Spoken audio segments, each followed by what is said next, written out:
It is my pleasure to welcome you all to the 2014-15 Robert E. Wall Award Lecture.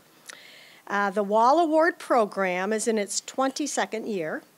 It honors a faculty scholar who, through a competitive proposal process, is awarded a research sabbatical to bring a project to fruition and the opportunity to deliver a university-wide address such as this today. And today, our Wall Award winner for 2014-15 is Dr. David Crawford, Professor of Sociology and Anthropology. He will present his research and book project on the career trajectories of suburban drug dealers. I think, hopefully, most of us, this will be brand new information for us. You never know. In a lecture entitled Ambivalent Economics, Anthropology of the Suburban Underground, Professor Crawford delves into this compelling subject and the important theoretical contributions of this work to the field of economic anthropology. Professor Crawford received his BA in American Studies from Cal State University, Fullerton, and an MA and PhD in anthropology from the University of California, Santa Barbara. He likes the water. He also studied at the London School of Economics and began teaching at Fairfield in 2003 and was awarded tenure in 2008. In just over a decade, he has published 3 books, including Moroccan Households in the World Economy, for which he won a Julian Stein Award for the best monograph in environmental ecological anthropology.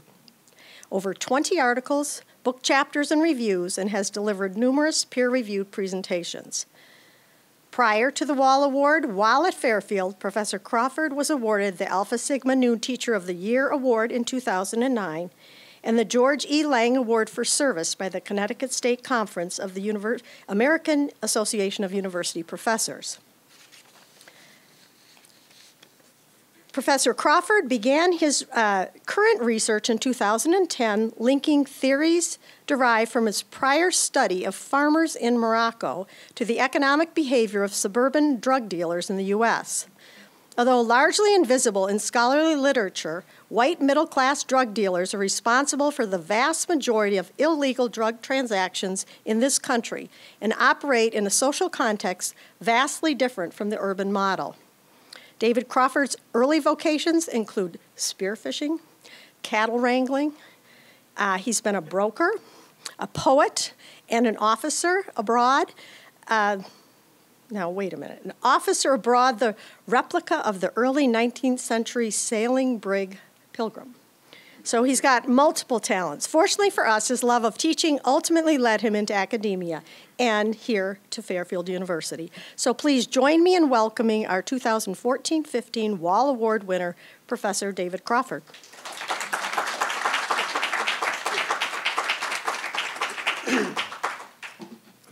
That was the true part of this evening's presentation. Mostly true, other than the abroad part. Thanks, Lynn, for the introduction. I want to thank the Wall Award Committee. I have no idea how you make these decisions, but I'm glad you made it the way you did. And I also wanted to thank several colleagues who've been helping me with this project for a very long time. Carol Ann Davis and Beth Bouquet in English. Bob Epstein, also in English, has worked with me on some of the theoretical issues for literally years. I mean, 5 or 6 years, really. And Dennis Keenan, whose ideas I've stolen for the theoretical part of this. And then most of all, my wife, who couldn't be here because she's driving through the rain in an attempt to get our children from their inadequate babysitter before some harm befalls them. I think that it's hard to express how dependent I am on her sort of encouragement and her confidence, because I rarely believe that anything I have to say makes much sense, which is why I joke about it.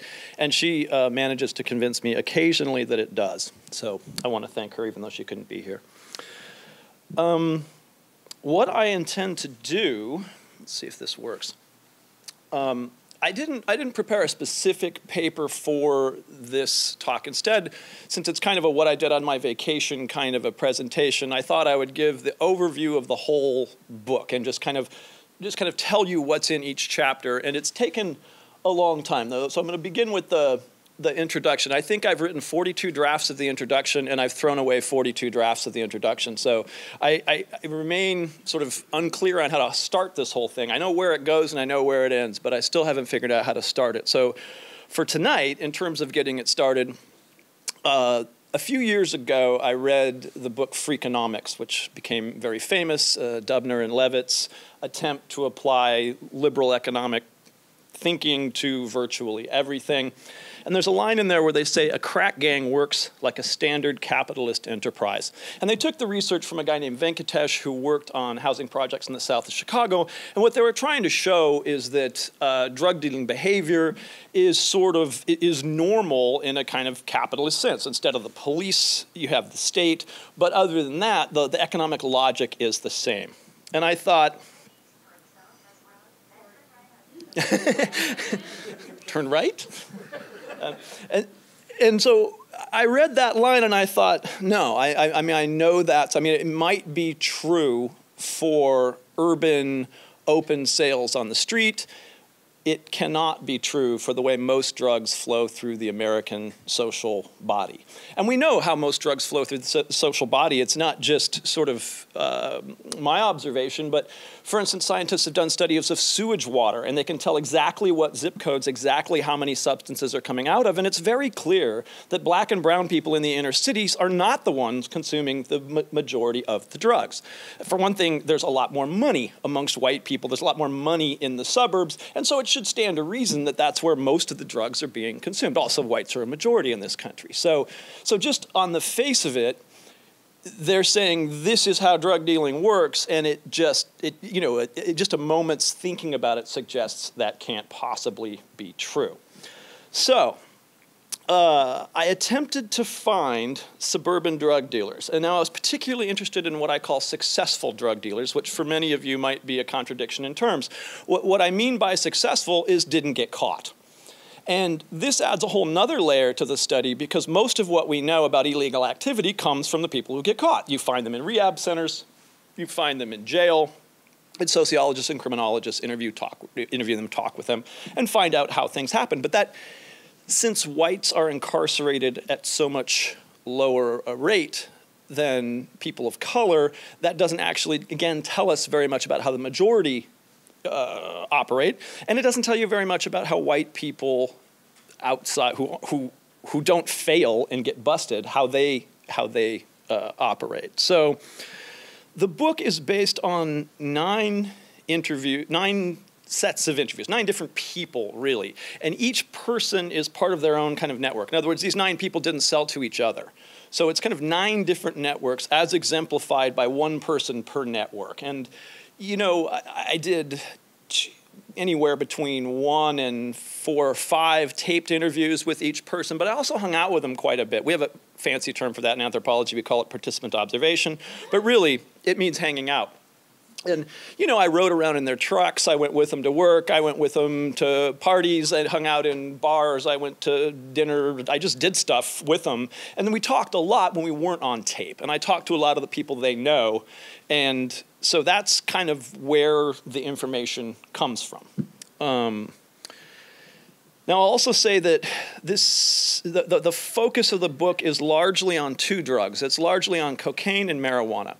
Cocaine is there because it was extremely popular in the the 80s and into the early 90s when most of the successfully retired drug dealers that I'm working with, when they were active. That's when they were in business, and that's the drug that they sold. So it was overrepresented in the sample, and so I sort of just made that one main focus of the book. So the book's also about kind of the rise and fall of cocaine, and it's also about the rise or people's decision at a certain point in their lives that they don't want to have anything to do with it anymore and move out of it. The other major drug that I focus on is marijuana, and for precisely the opposite reason, because marijuana is such a constant in the suburbs. Up until a year or 2 ago, when it started to tick up dramatically, probably from legalization efforts and so forth, marijuana was incredibly stable in terms of its use rates in the American suburbs. I mean, it went up tiny little bits and down little bits, but it's kind of like the standard drug of choice in the American suburbs that's been there the whole time. Cocaine has these periods of wild popularity and then intense unpopularity, and then it comes back into fashion again, and it's been doing that since the 19th century. So it's not anything new, but the particular people I studied, I caught, on its way up, before it went out of fashion. The final thing I guess I'll say is that this is the fun part of this book is not really the theory, unless you're Bob Epstein. It's sort of me, Bob, and Dennis who are fascinated by the theoretical implications of this whole thing, and that's about it on the whole planet, I think. It's just the three of us. But it's still, there's fun ethnographic stuff, because when you read the stories of these guys, it's just mind-blowing. You think, how could you even still be walking and thinking, much less a medical doctor, a bank executive, a construction worker, the various things they do today. So it's an ethnographically rich book. It's a bunch of stories, essentially, and that makes it a little hard to present in a venue like this because it's sort of extensive rather than intensive. But I'll try to capture some of that flavor, but I can't, we don't have time to capture very much of it. Okay, chapter 1 is called A Tale of Two Cities. And it contrasts two guys, one I call Jose and one I call Doug. I have to be very careful to get the pseudonyms correct here. Jose lives in Bridgeport. He's Hispanic, he's an electrician. He starts smoking pot when he's 12 years old, and that's in 1992. And looking for money to smoke pot and hang out with his friends and eat. He's very vocal about the sociality of it and the hanging out and why that's important to him. They turn to petty theft. They take the bus up to the Trumbull Mall. They shoplift perfume and stuff. They sell it to the local guys who run the corner stores, and they use that money to get high and hang out. This doesn't produce too much money, however, so he decides on strictly economic grounds that he's going to sell crack. Now, he's never smoked crack. He has no experience with crack. His friends don't have enough money for crack. They can't even afford pot. So he's doing it just for economic reasons. So he finds a contact or a friend of a friend who he calls the gentleman. The gentleman comes, picks him up, he gets in the back of the car, hands him a Ziploc. Inside the Ziploc are 12 individually sealed tiny baggies, rocks of cocaine. Now, when I say crack, what that means is cocaine that's been formulated to smoke. It's exactly the same drug as the powder form, but it's formulated so you can smoke it, and it's cheaper, so it's more popular in socioeconomically depressed areas. So his job is to sell 10 of these for $10 each, and then he makes 20 bucks. He sells all 12 of them, and he gets to keep the 20 bucks from the last 2 bags or smoke them or whatever, but he sold them, and then he would spend the money on marijuana and food. He's very eloquent about the food. He's not a thin man. So what do you do? When he tells, I was like, how do you do this, man? I don't have any idea. If I wanted to be a crack dealer, I wouldn't know how to do it. He says, well, okay, here's what you do. First thing you need is to stake out a corner. You have to find a corner the gang doesn't already control. And he chose to do one in the north end of Bridgeport where he had access to people with more money, because most of his customers were white. And he knew that white people were afraid of brown people. So all of his friends were black and Hispanic, and so he wanted to be in a place where white people felt comfortable getting off the 15, finding the crack, and then going back to their own neighborhoods. So he found himself a good corner, and I said, well, how do people know? I mean, how do you attract customers? He said, well, that's easy. My friends all hang around, and anybody who sees a bunch of black and Hispanic kids hanging around on the corner, they drive by and they say, hey, what's going on? Do you know anybody who's got anything? And he says, yeah, I say, I got something, I can help you out. Okay, so that's how he was very clear. I mean, he could have been in Freakonomics.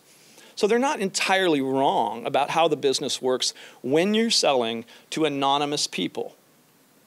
Just like McDonald's, it does kind of make sense.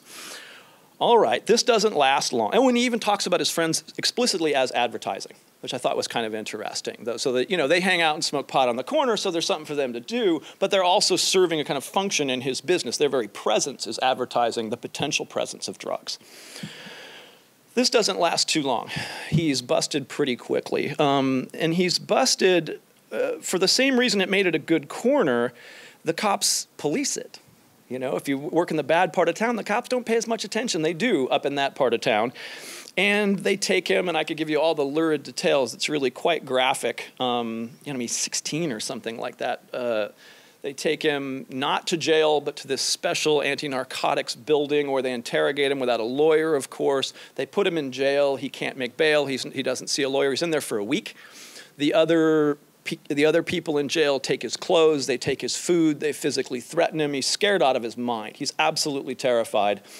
The only protection he gets is through a friend of a friend of a friend or something who's in a gang. And because he didn't turn in the guy above him, the gang finally intervenes on his behalf. So the criminal justice system is absolutely there's no place for him to hide. It's entirely extrajudicial means by which he is able to protect himself, even in prison. Or jail. He's not really in prison yet. Okay. So, he's a kid. He gets out on parole. He's got to wear one of those little anklets. He can't go more than a block from his house. And then after 6 months, he can go 2 blocks from his house. And then he finally gets a fast food job. And, he kind of, things are returning to normal. Now, he doesn't go back to selling crack. He's like, I don't want to do. I don't want to go to jail. So as a deterrent, in some sense, I guess this works.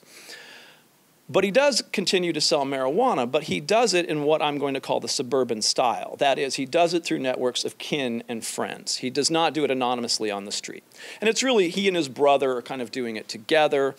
And one day somebody comes to the door and says, hey, somebody outside wants a bag.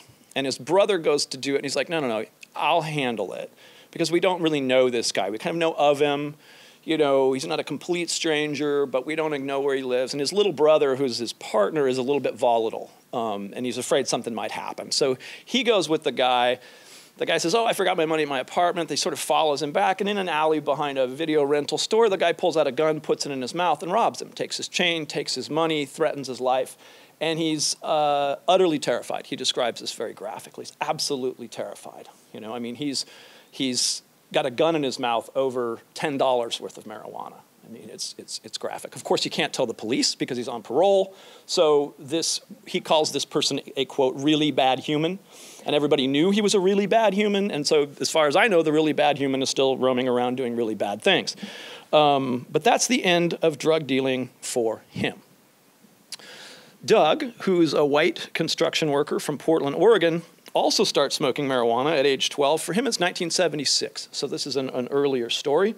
He's busted the very first time he does it. And so his entire interviews, he does a set of interviews, are all about mishaps. This guy just has the worst luck in the world. He should not be a drug dealer. And he says something like, I don't remember how many times I've been in the back of a police car, but I was in the back that night. And it was his very first experimentation with marijuana. So anyway, that was an interesting set of interviews. He is busted again his junior year of high school. By this time, he has a half pound of pot. That's 8 ounces, which is significantly more than Jose ever saw, plus a cache of amphetamines. There are absolutely no consequences. He doesn't even spend the night in jail. He's out that evening, doesn't end up turning anybody in. It's sort of like, that was bad. You shouldn't do that again. We have your name. We know who you are. And, I insert that little detail to show you just how different it is if you're a white kid in the suburbs versus a Hispanic kid in the city. It's just dramatic. And we know that. I mean, the president even knows that. Everybody knows that. But I wanted to illustrate the kind of white side of it. Everybody knows the sort of consequences. Our jails are full of people of color, but you don't really realize how spectacularly white kids screw up and don't get in trouble. And so that's where I'm going next. He's thrown out of his house by his mom, partly for this misbehavior. He gets himself an apartment. He's working in a restaurant as a busboy, paying his rent. And then he breaks his leg quite badly, and he can't work. And he turns to cocaine to sell, to make money, to live. So fortunately, his roommate just miraculously has access, very good access to high-quality cocaine coming right off the boat. He gets it for about $500 an ounce instead of the going rate of $2,000 an ounce, and he's making buckets of money almost immediately. He talks a lot about the ritual of selling it, so people come over to his apartment. It's not a quick 1-2. They're expected to sit down. They're expected to hang out. I asked him to describe it in minute detail and estimate how much time. He said, well, it's about a half an hour they're supposed to sit there. There's lots of ritual gifting. When they arrive, he gives them some cocaine to do, and then after they buy it, they give him some back out of what they've bought. And the gifting is a very important part of sort of turning the exchange of a commodity into a social interaction. And that, he was very clear about how important that was.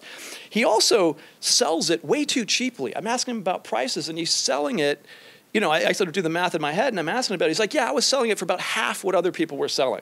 And I said, well, why did you do that? And he said, oh, you know, just to have friends, you know. And then he thought about it for a minute, and he went, I actually don't know. I have no idea why I was doing that. The economic logic was kind of not there at all. And I said, well, did you just give it to your good friends at this bro price, as he called it? He's like, no, I gave everybody that price. It's just very little of what you would expect to be economic calculation when you're risking prison, you know, and he's at the scale, he's certainly risking prison. He also gives away heaps and heaps and heaps to anybody, he said. I said, well, wasn't your house always full of people? And he's like, yeah, you know, it always. I said, well, didn't people just like move in? He's like, not too many. You know, there was a kind of ritual of things, and people sort of knew the limits, and it was quite an interesting, it was very interesting. Of course, you know, unsurprisingly, he ends up doing way too much. He, by age 24, he quits. And his explanation for quitting is quite interesting. It's all about his consumption. He talks, well, I just did too much. I couldn't make any money. I just did too much. And I'm sitting there thinking, well, if you sold it for the normal price, dumbass, you wouldn't have had to quit. So it's while he's chalking it up to consumption, which is most assuredly a problem. I'm not suggesting it's not. But he's not really doing the economic calculating. And it's not because he's dumb. It's because there's something beyond economics going on.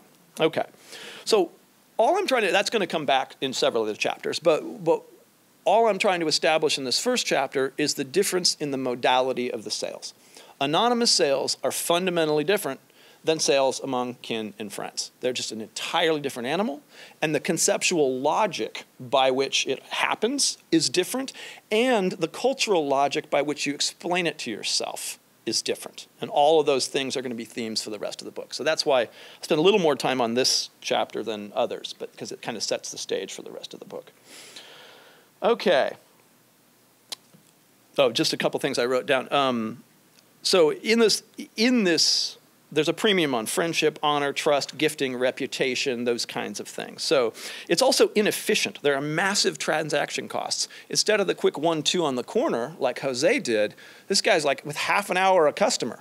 It's a long time. It takes, you're just there. I mean, not half an hour on average. So, you know, some of them are there for all night. So there's just a lot of time you have to put in. It's massively inefficient in terms of its economic transaction costs. It's also significantly safer. So there's one story this guy told where his supplier takes 2 kilos of cocaine. So that's 2.2 pounds per kilo. That's 4 pounds of cocaine. At some, if you do it at street retail value, that's about $200,000. At the price he's buying it, it's $35,000. At the price the person probably bought it from, it's maybe $10,000. It's still a big chunk of money. This guy flushes it because he thinks the cops are coming, and then he blames it on this guy, Doug. So some other potentially really bad humans show up. And, you know, I'm listening to the story. I'm biting my nails going, what happened? I mean, you're still alive. He's like, oh, yeah, it was no big deal. I just explained to him. I said, no, man, it wasn't me. This dude freaked out. And he just did it and blah, blah, blah. And then he told the story about, yeah, they got their money because this guy had a T-shirt printing business and he had a Corvette. And next time I saw him, he was driving a Pinto. You know, that was his like, that's how far he fell. You know, that was just really, that was the grimmest story he could imagine, is moving from Corvette to Pinto. But there was no violence. I mean, they got their money, but that was it, and went on. It was so strikingly different than it was for poor Jose. That was chapter 1. Chapter 2, I call Dealing with Privilege. And this is a great, great interview. I had so much fun in this interview, partly because this guy's a wine drinker. And we had rosé, and it was just, this is the way all research should be done, with a glass of rosé in your hand, telling me about how your life works. This guy is a white liberal from New Jersey. He's currently a medical doctor. And his story was so interesting, it sort of grew into being a whole chapter by itself because it really illustrates privilege. Now, you know, Doug, in the previous chapter, he's a lower middle class kind of guy. He's working as a busboy, he's supporting himself from age 18. That's not the case with Brad. Brad's parents teach in a private school. His dad has a PhD. He's an athlete, a basketball star, but he has some identity issues because he goes to this elite private school, but he's not hyper wealthy like everyone else. I imagine some of our students have similar similar identity issues.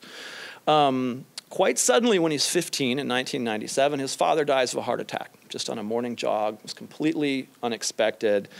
At first, he becomes kind of a model child and is taking care of his mother, but not too long. It's not too long before he starts smoking pot with some cousins and friends.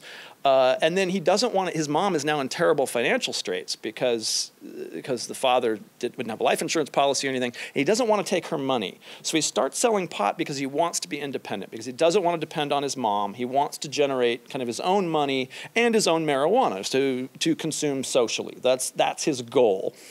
But he sets a pattern in place where you buy a larger quantity, you sell some of it to make back your money, maybe a little extra, and then you consume the rest. He too is busted at his elite private school. Once again, there are no consequences whatsoever, despite the fact that he's busted with intent to sell. The pot is divided up already. He's very clearly a sales of this stuff. And he's kind of working because he's a basketball star. He's playing basketball in the city courts in Trenton. And then he's coming back to this elite private school. And he's forming this kind of link between urban culture and this elite private school. And it's very funny, his descriptions of himself. He's like, oh yeah, you should have seen me. I had the gold chains, I had the puffy jackets, I had the Air Jordans. I mean, he's this rich, or comparatively rich, but upper class white kid who really, all of his friends are black. And so he's got this kind of cultural identity as black. And that's his kind of marijuana period. Then he moves into what I call his neo-hippie gestalt. And at that point, he's hanging out with the white kids more. They're all growing their hair out. They're wearing Birkenstocks. They're kind of being very flamboyantly hippie. And then a lot more drugs come into the picture. It's LSD, ketamine. I had to look these up. I didn't even know what some of these were. Ketamine, MDMA, psilocybin magic mushrooms, cocaine. But he always has ambivalence about cocaine. From the very beginning, he said that drug was not like the others, because people want more of it right away. They come back very quickly. So there was he was very clear about that, and you know, it's a terrifying read if you're a parent. You know, by the time he's a junior, he's following the Fish around, which is a kind of psychedelic rock group. He takes acid 30 times in one summer, which for those of you who don't frequently drop acid is a lot.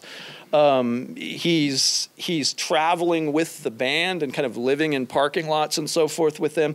He comes home at some point and doesn't want to see his mom because he knows his mom's going to be critical of his lifestyle choices.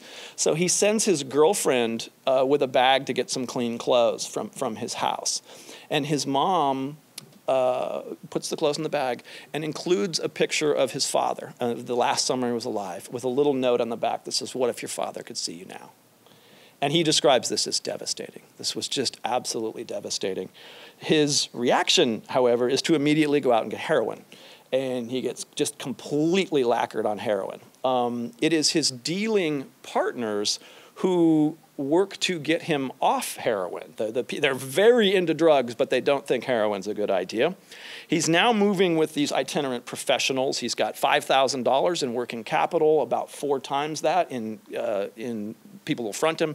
So he's moving with about $25,000 worth of drugs at a time. He's a pretty big wheel at this point compared to little Jose in his bag, his $100 worth of crack. It's strikingly different. There's a whole bunch more to say about him. But I'll just cut to the chase. He's up in Albany at a show drinking Long Island iced teas. He blacks out for 5-6 hours. He doesn't know how long. He comes to and he says, "I really need some cocaine." So he goes and he gets 2 8-balls that is 7 grams of cocaine, or probably 4 times as much as Jose had. This is for personal consumption, mind you. And he just sits down on a bench to check it out. The guy sitting next to him on the bench is reading a newspaper in a flannel shirt and turns out to be a cop. He's busted. He's in jail for a couple nights. He does go to jail, but his mom knows people who have money and they manage to get him out of jail. He immediately goes to the bad part of town in Albany and starts looking for more drugs.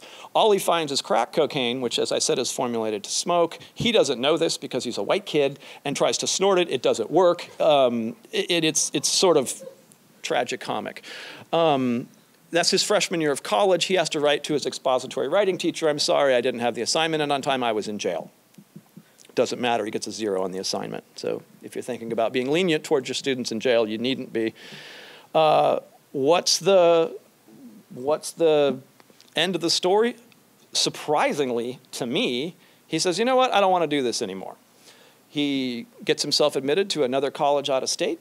He gets good grades. He goes to grad school. He gets a PhD in social science, closely related to my own discipline. He finishes that. He goes to medical school. He gets an MD. He gets married. He has 2 beautiful kids. He lives happily ever after. I include him in some depth and richness because I really want to emphasize what privilege can do for you. I mean, it's not just that he's wealthy. I mean, his parents are teachers, but I mean, he's clearly very, very smart. But that's kind of a privilege too. You know, I mean, it's a little absurd that one should go to prison for being not so bright. And of course, some people do. But you also get out of a hell of a lot of crap if you happen to be white, good-looking, quick on your feet. And he absolutely is. Some of the stories he told about, you know, there were other near busts where he was able to just out-talk the police. He's talking to them up here and moving stuff around with his feet so they don't find the goods. I mean, he's a smart guy. Okay. Chapter 3, ambivalent economics. In this chapter, I bring Doug back into the picture. He's the working class white guy from chapter 1, the guy who was a bartender. And I introduce 3 new guys. So I'm going to go back to Doug. In this chapter, I go back to Doug's sort of, I don't know why I gave everybody the bro price. I don't know why, that kind of stuff. The questions about economics. So this is focused more tightly on that.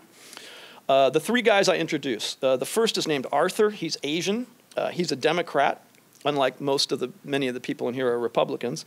Arthur says right off the bat, first of all, he claims he was never a drug dealer. And then I ask him, how many drugs you sold, and it adds up to thousands and thousands and thousands of dollars worth.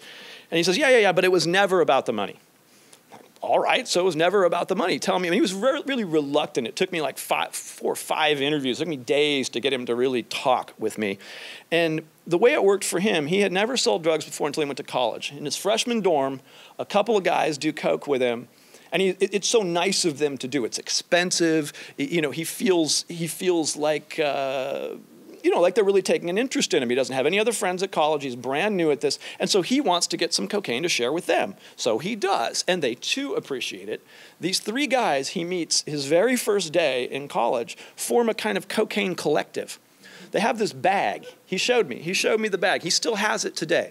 He's got this bag, and they would buy the drugs, put them in there, and then whoever had someone to sell it to could just take them out and then put the money in. So the 3 of them did no monitoring of one another, he said. There was never a fight about money. They dealt all 4 years of college. They stopped the day of graduation. And there was this very, very intense friendship. I don't know if it's a artifact of that they all ended up in the financial services industry. He's a vice president of a bank today. The 2 others work on the kind of stock, one is a stock exchange and one's the mercantile exchange. But they were adamant that it was about sharing, that amongst them there was no question. Anybody could take money, anybody could take drugs, anytime they wanted from the bag, that was the deal. I said, okay, but the bag kept getting fatter with money. He was very clear about that they made thousands. They almost didn't know what to do with the money. And I said, so you're charging somebody more than wholesale. I mean, something's happening. And he kind of, yeah, I guess. And I had to push and push and push on this. And then finally he described to me how they decide how much to charge somebody. And he said, well, it was kind of like we'd be sitting around and I'd say, well, yeah, this guy wants some blow. How much should I charge him? And they'd say, well, who is he? And say, well, he's better friends than that guy, but not as good as this guy. And so the price would be set somewhere in between. And I said, so you're putting a price on friendship? And he was really offended by that. He was like, no. And I was like, well, but isn't that what you just said? And he finally came around to, in his mind, the important part was the sharing. This other thing was like people who were just parasitical, wanted some and you'd help them out. But depending on how much you liked them, you charged them for that. And so that's the way he did it.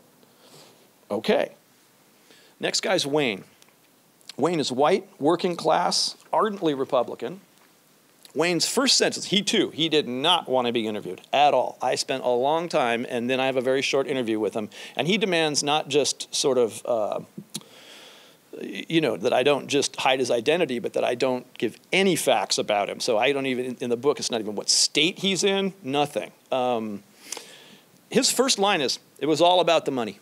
I only did it for the money." It was exactly the opposite of Arthur, precisely the opposite. He talks about risk, rewards, economics, rationality. These are all things he said. Okay. But I also, you know, I talked to all his friends. I talked to his wife. I talked to all sorts of people. And they all said, "Oh, yeah, you know, that he was huge. He was always giving huge amounts away." And I said, "Well, why'd you give so much away?" I said, "Oh, did you give so much away?" And he said, "Oh, yeah, tons. I gave away tons of cocaine." I said, "Well, that doesn't seem very businesslike. Why would you do that?" He says, "Oh, it was advertising." Okay. Seems like an expensive way to get customers to me. And he went on this whole thing of like, you know, it's the same price for everybody. It's like bologna at a supermarket. I can't even use the supermarket name because it would identify what state he's in. So it's like bologna at the supermarket. You know, it's a set price. And there might be a sale once in a while, but it's a set price. He's using all of the economic arguments from his current business. He's a salesman in his current business to explain his previous business. And I looked at him and I said, it can't be like bologna at the grocery store. Nobody goes and buys bologna and then makes a sandwich and hands it to the guy behind the counter. That's not how bologna is sold. And he thinks for a minute. He says, "Well, nobody wants to party alone." I'm like, okay, but that's a sort of tortured attempt to frame what you're doing in a particular economic logic that you see as legitimate. So that was the second case in this. Finally, Pete, my third, actually fourth, since I included Doug in this chapter too. Pete also is white, upper class, Republican, lives in Hawaii. The first thing he said was, it was all about the economics. So he's very much with Wayne. So the Republicans in the sample very much want to explain this as rational economic activity. And he says, he tells me the story of when he was a little kid, how he bought candy and then would chop it up and sell the candy for more to his little friends to sort of show that, yeah, see, I was always a businessman. So this was just about business. Okay. He said, I didn't even do drugs. I'm like, all right, that's fine. Then he meets this young Venezuelan woman with diplomatic privileges who flies into LAX every couple of weeks with, as he puts it, 3 pairs of underwear and a kilo of pure cocaine. So this is a lot more lucrative than candy, as you might admit. And things get very crazy very fast. They do a lot of drugs. She convinces him that, well, as long as you don't sell it, it doesn't really matter. And so he's got this real ambivalence about the drug is the problem versus the money is the problem, which is, I have to explore more. But the really interesting thing is how self-denigrating he is. He continually talks about, I destroyed my business by giving it away. Like, in this business, you have to be able to fuck someone over. I'm stupid. I failed. He talks about his generosity as a pathology. You know, and I felt sorry for him. He was so tortured. I kept saying, well, man, you're just like a nice guy. It's like, no, yeah. And it was sad. It was hard to talk to him for that reason, because he was so sort of angry at himself for being a bad drug dealer and destroying his business. He could have made so much money, but he didn't. In other words, he introduced his customers to his girlfriend. And at that point, he doesn't make any money. He's cut out of the loop. And so he just gave it away. So he also ingests way too much. Like Doug, he develops a real problem. And his solution is to leave California. He lived at the beach in California. He left California, and that's when he moved to Hawaii. And he became a marijuana grower. So we're also going to explore him in his marijuana growing phase, which he's still in. He's one of the only people who's still involved in illegal activity that I did interview. Most of these people, it was done 20, 30 years ago. And I asked him why he could be a successful marijuana dealer and not a coke dealer. And he had this fascinating explanation that it sort of boils down to marijuana is sort of your time congealed, because it's all the labor you put in to grow the plants. Whereas cocaine is like congealed money. You have to buy it for a certain amount, and and then you sell it for another amount. There's none of your labor really going in. You're just holding it. You're just, maybe you take it from, I think he said street A to street C, but it was a very different way of thinking about the drug. So we'll come back to that on the marijuana section. I got to go a little faster, I think, because you've been far too longer away from the bar. The next chapter is called, oh my gosh, much faster. The next chapter is called Dope in Itself. And in this chapter, I explore the nature of the actual substances. So cocaine is a very different substance than marijuana. I go through how they're different. I do have a little bit of history about, cocaine was sort of, the alkaloid was pulled out of the leaves in 1885 and was sold over the counter for a long time and blah, blah, blah. It used to be put in wine. It won a gold medal from the Pope, Von Mariani. It was also a favorite of Thomas Edison. So red wine with cocaine was a huge hit in the end of the 19th century. Then that was how soft drinks were developed because they wanted to take the alcohol out of it because that was the bad part.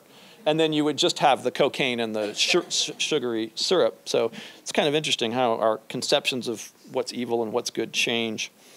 The second half of this chapter introduces us to Mary. Mary is the quality control officer for a major medical marijuana growing business, and she also has her own marijuana growing business on the side that she's had for a very long time. She grows indoors. So I go through all the mechanics of how you do that. She grows different strains for particular customers, particular customer preferences. She's hugely anti-immigrant. She hates the whole Mexican, she's another Republican. She hates the sort of Mexican mafia growing outdoors on public property in California because they undercut her prices with inferior quality and so forth. So she's got these kind of economic arguments against the Mexican cartel growing business. But she also operates very much on a barter system with her own business, and she's very proud of that. Like, money's not involved with my pot.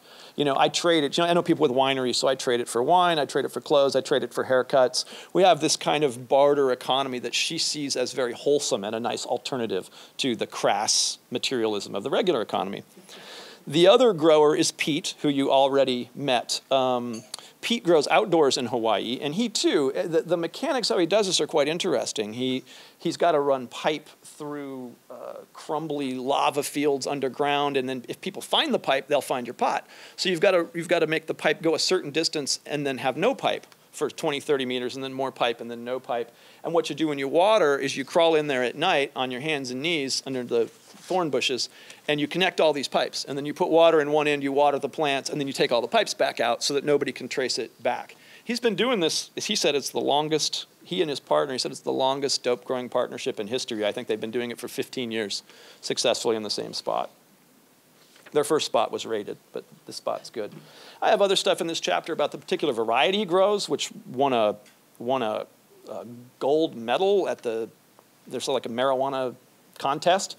It's got its own website, Neville's Haze. You can look it up. It's all a little strange.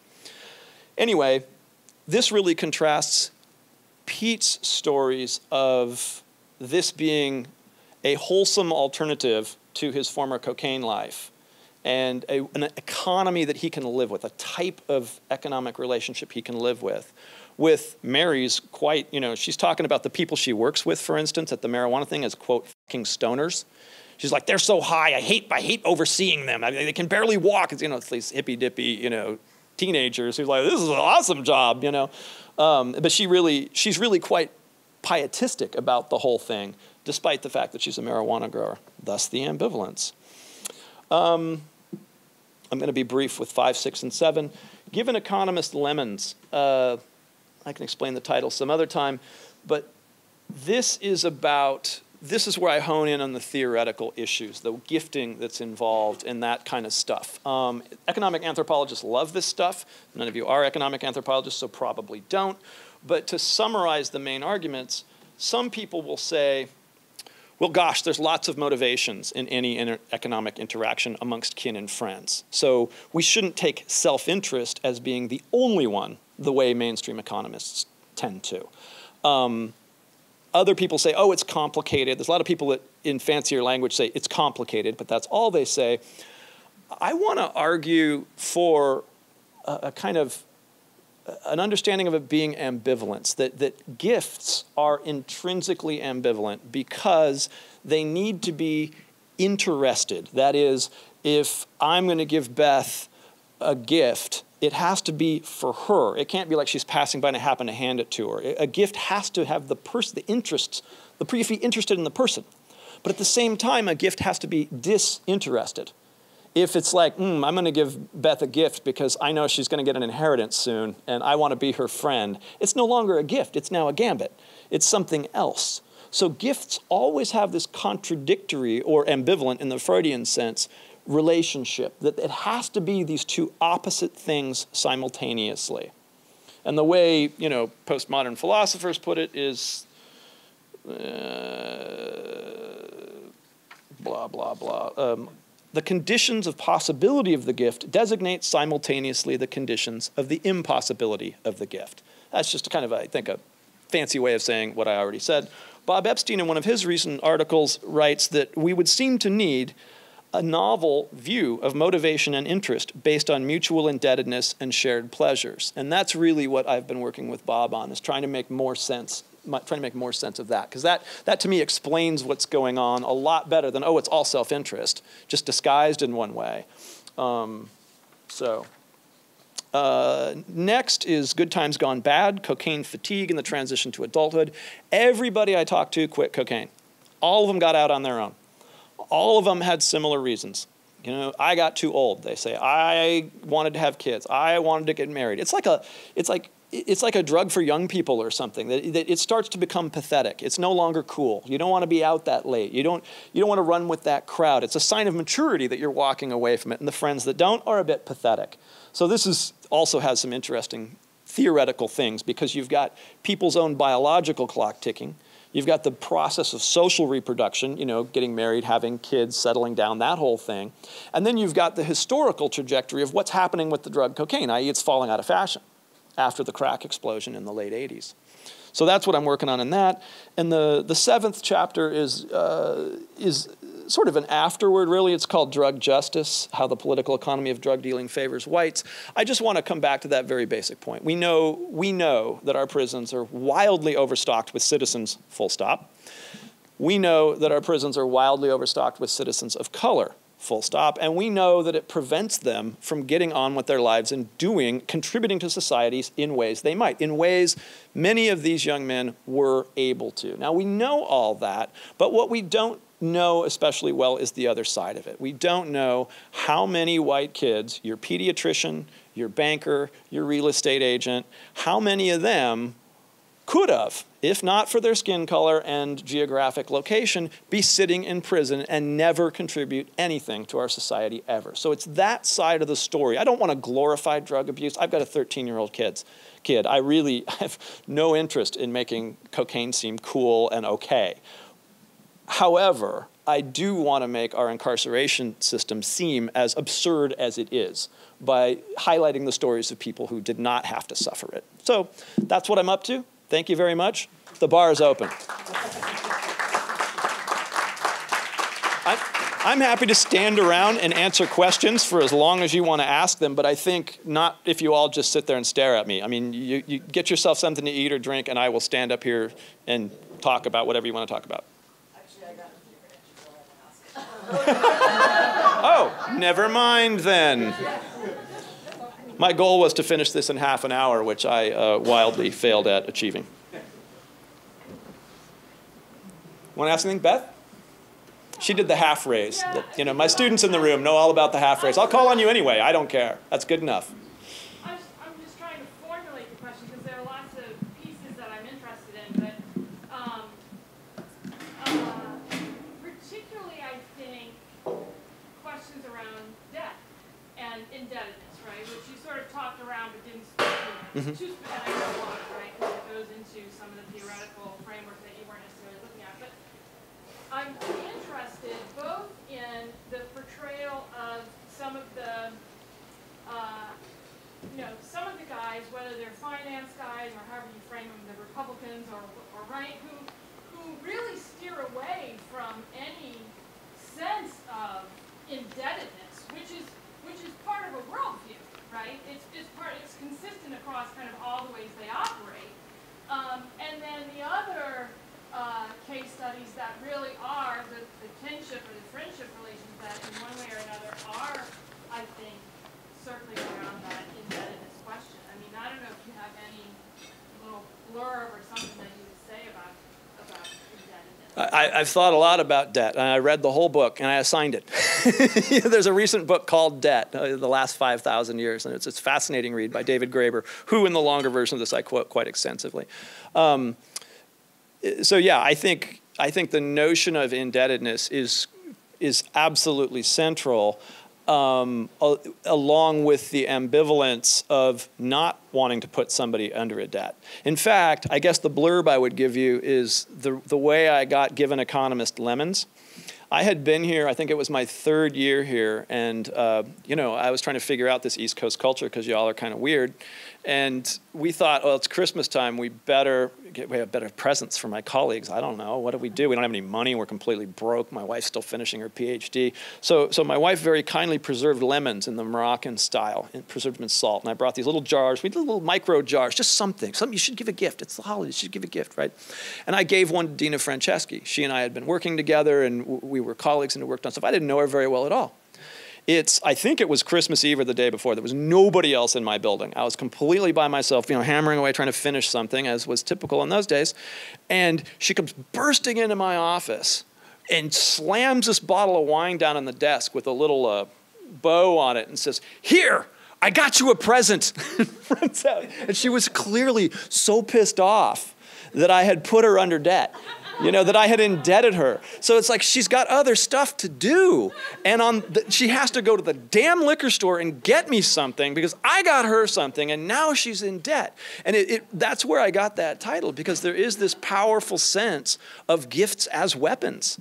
You know, of gifts as ways of manipulating other people. And yet the disinterest part, one needs to completely disavow that. Now, I swear I was not trying to make her feel that way. I felt like I'm the junior colleague. I'm in your debt. You're doing all these things for me. You're helping me with all this stuff. I need to get you a gift. She clearly sees my gift not as a counter gift, but as an initial gift, and therefore she has to reciprocate. I just totally forgot.